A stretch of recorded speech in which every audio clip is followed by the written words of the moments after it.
In this playthrough, we try a more direct approach of the Golden Cat mission.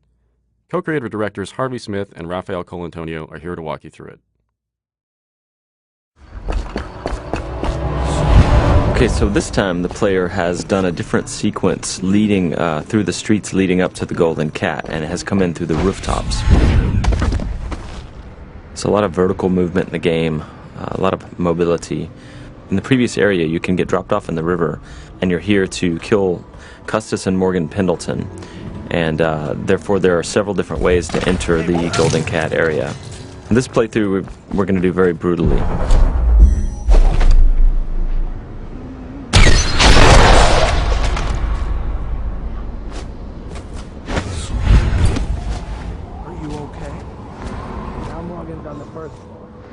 Need to get the men in position. The Ivory Room. All I can tell you is it's very heavily soundproofed. I'll leave the rest to your imagination. Custis is easier at the moment. Some night you just... Why would anyone pay for that? Rats, plague, elixir, bunch of crap. Huh?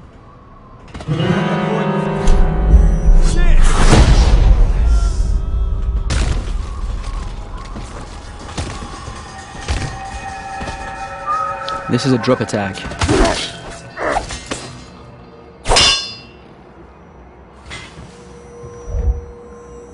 Talk to that nice girl again. The one I told you about.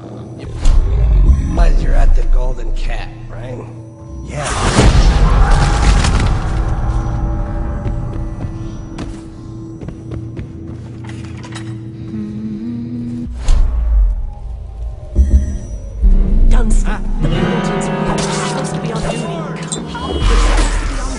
Obviously, playing this way has got consequences. Some of them is that we track the number of death and innocents that the player kill, and this derives the ending, but also derives some of the little story beats all along the game. And besides, playing this way is actually very consuming in terms of resource. So the player uses those resources like powers and his mana and his health potions, and he has to use them carefully.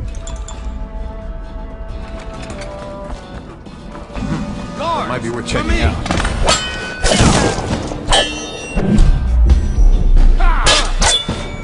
Take out his legs! So here the players stop time just before the guards have fired their pistols, and he's planting a spring razor there. When time resumes, it will kill them both.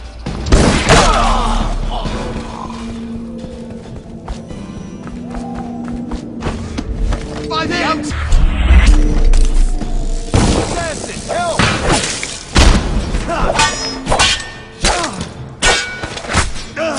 The game's combat with the sword, the melee combat, involves blocking and counterattacks if the blocking is timed correctly.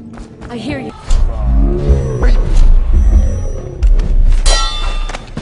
I'm a fool. I'll have you whipped and put to work in the...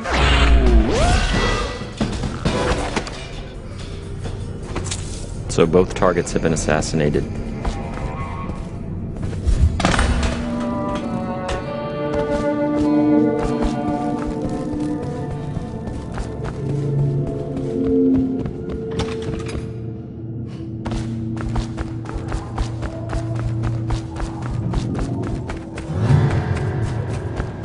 Huh?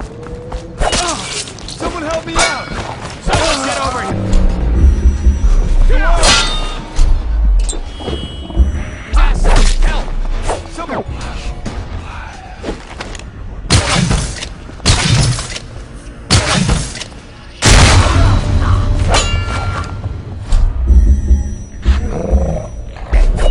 The player's summoning rats. Once the rats are in the world, they're like little AIs. So sometimes the guards win, sometimes the rats win. And here the player has possessed one of his own rats and is now getting away.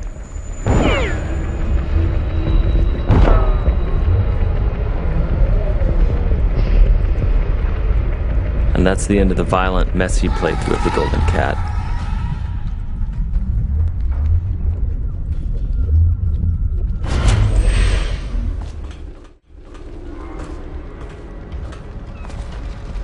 So this is a very different area. The previous area with posh and pretty, this is like desolated, abandoned. This is actually the area where there are weepers. It's called the flooded district. And there are those tall boys here that are preventing the weepers. The weepers are the plague-infected people. Those tall boys, their jobs is to prevent them from accessing the rich area. So they will shoot at the weepers and they will shoot at anything that tries to get through, including the player.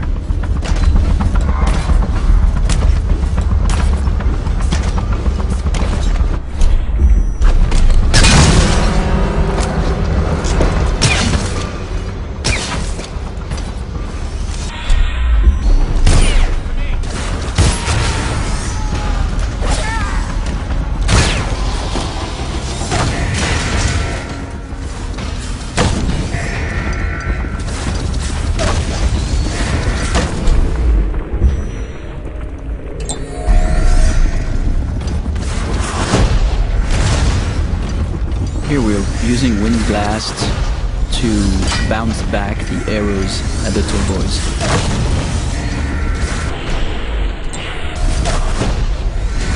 Using wind blasts to knock the tall boys' phosphorescent arrows back at them is another combination of game mechanics that we did not plan for, but players found it quite fun. So we made some small changes to help support it.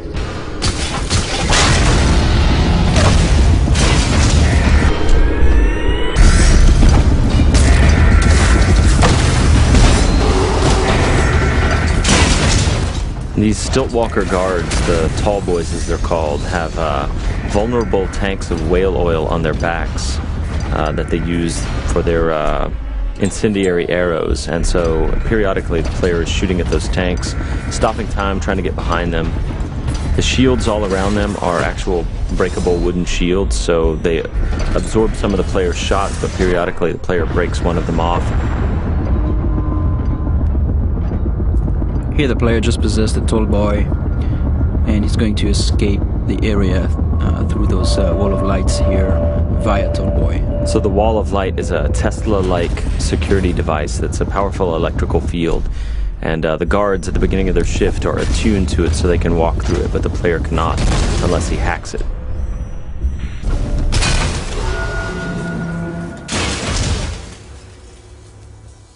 Thank you for watching. For an alternate approach, check out youtube.com/Dishonored or Dishonored.com.